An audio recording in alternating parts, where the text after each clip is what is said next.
The other MIA who was returned to Philadelphia is Navy Commander Michael Doyle. He grew up in the Overbrook section of Philadelphia and went to grammar school here at Our Lady of Lourdes. Like Paul Worrell, Michael Doyle flew Navy jets just like this one. But for Doyle, it was his second tour of Vietnam that caused his death.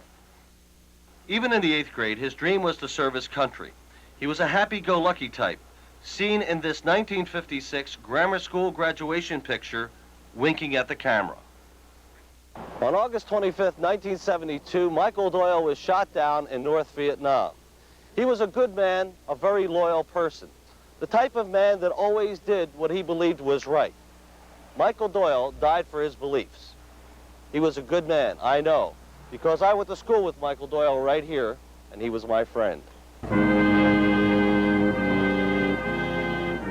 Today marked the end of a painful era for the Doyle family.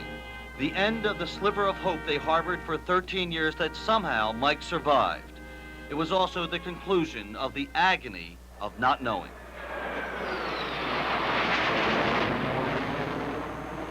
Even though he is no longer the missing man, there is anguish because the Doyles now know the North Vietnamese purposely withheld information. And here's why they know. When he was returned, the pathology report that was done, the fact that they sent his Geneva Convention card back with the remains. Commander Mike Doyle was shot down August 25th, 1972. It was his third tour of duty. Mike Doyle will never be lost among these tombstones because he had so many friends and relatives in the Philadelphia section. He grew up in Overbrook, went to St. Joe Prep, and got a scholarship to Holy Cross. Like many of the pilots we lost in Vietnam, Mike Doyle was one of our best and our brightest. Tears flowed freely today. It washed away some of the pain, but the tears could not make anyone forget what the price of not knowing exacted. I've managed to compartmentalize this, fairly well over the years, especially being in the same business.